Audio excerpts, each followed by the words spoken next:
Hello friends, welcome to one சிறப்பு சமையல். இன்றைக்கி நம்ம பார்க்க போகிற ஸ்பெஷல் ரெசிபி ஹெல்தி அண்ட் டேஸ்டியான கோதுமை மாவு ஸ்வீட் நெய்யப்பம். இது கார்த்திகை தீபத்துக்கு இந்த ரெசிப்பியை சாமிக்கு பிரசாதமாக படைக்கலாம். உள்ளே நல்லா சாஃப்டாக, வெளியெல்லாம் நல்லா கிறிஸ்பாக, ரொம்ப நல்லா பர்ஃபெக்டாக வந்திருக்கு. கார்த்திகை தீபத்துக்கு நம்ம மாவு எதுவுமே அரைக்கலை, ப்ரீ பிளானிங்லாம் பண்ணலை அப்படின்னா இன்ஸ்டண்ட்டாக இந்த ரெசிப்பியை ட்ரை பண்ணலாம்.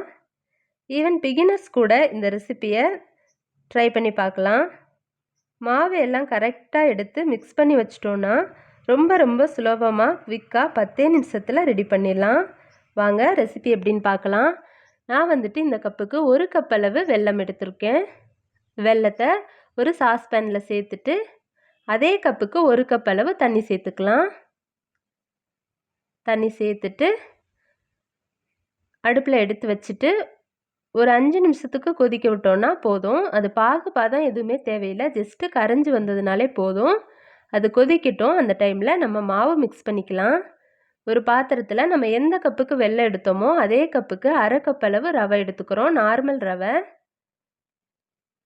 அது கூடவே அதே கப்புக்கு 1 கப் அளவு கோதுமை மாவு எடுத்துக்கலாம்.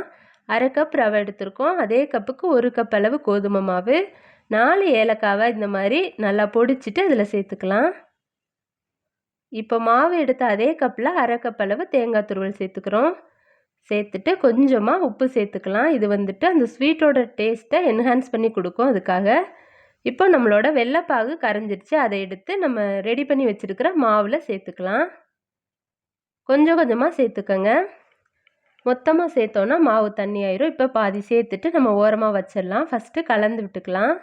பார்த்துக்கிட்டு தேவைப்பட்டதுன்னா நம்ம திருப்பியும் சேர்த்துக்கலாம். இப்போ பாருங்கள், மாவு நல்லா திக்காயிடுச்சு, பத்தலை. நம்ம திரும்பவும் இன்னும் கொஞ்சம் இருக்கிற வெள்ளைப்பாகும் சேர்த்துக்கலாம்.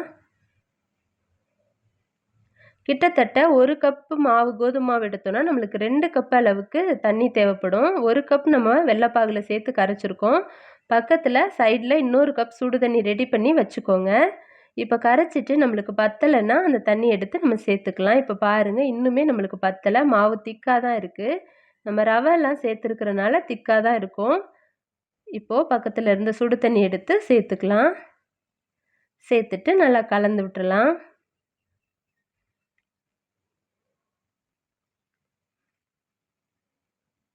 இந்த அளவுக்கு நல்லா கலந்துக்கணும்.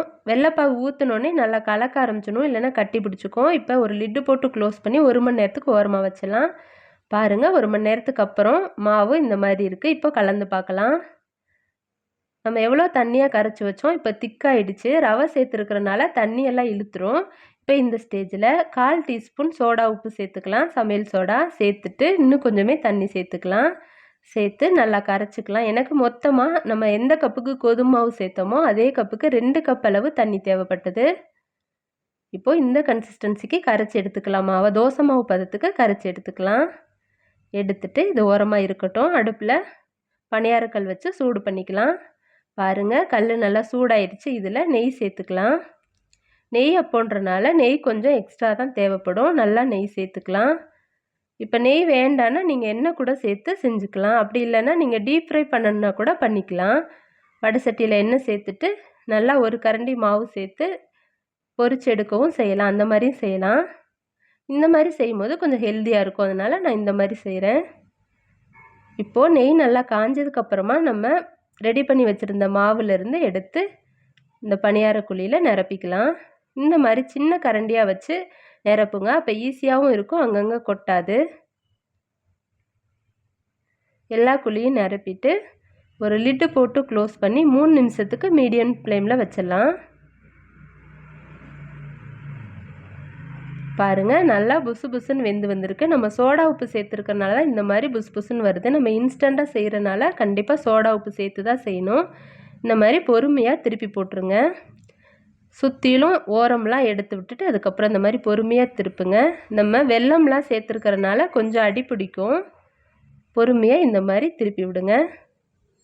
நெய் நல்லா நம்ம சேர்க்குறனால ஈஸியாக திருப்பி கொடுத்து வரும். இந்த மாதிரி பொறுமையாக திருப்பி விட்டுருங்க. எல்லா பணியாரத்தையும் திருப்பி விட்டுட்டு திரும்பவும் ஒரு 3 நிமிஷத்துக்கு நல்லா சிம்மில் வச்சுட்டு வேக விட்டுறலாம். 3 நிமிஷத்துக்கு அப்புறம் நம்ம எடுத்துக்கலாம். பாருங்கள், நல்லா கிளம்பி வருது. இப்போது நம்மளோட டேஸ்டியான கோதுமை மாவு ஸ்வீட் நெய்யப்பம் ரெடி ஆயிருச்சு. எல்லாத்தையும் எடுத்துடலாம். எடுத்துட்டு நம்ம அடுத்த பேட்ச் ஊற்றிக்கலாம். கல் நல்லா சூடாக இருக்குது. நெய் போட்டுட்டு எல்லா குழியிலையும் மாவு நிரப்பிட்டு ஒரு லிட்டு போட்டு க்ளோஸ் பண்ணி மூடி வச்சுட்டு 3 மினிட்ஸ் நல்லா வெந்ததுக்கப்புறம் எடுத்துக்கலாம். இந்த மாதிரி நம்ம எல்லா மாவையும் பணியாரம் ஊற்றி எடுத்துக்கலாம். இப்போ பாருங்கள், நம்மளோட டேஸ்டியான கோதுமை மாவு ஸ்வீட் நெய்யப்பம் ரெடி ஆயிருச்சு. இதை நீங்களும் இந்த கார்த்திகை தீபத்துக்கு செஞ்சு பாருங்கள். செஞ்சு பார்த்துட்டு எப்படி இருக்குன்னு கமெண்ட் பண்ணுங்கள். நம்மளோட வான் சிறப்பு சமையலை சப்ஸ்கிரைப் பண்ணி நம்ம அடுத்தடுத்து போடுற வீடியோஸை மிஸ் பண்ணாமல் பாருங்கள். தேங்க்ஸ் ஃபார் வாட்சிங்.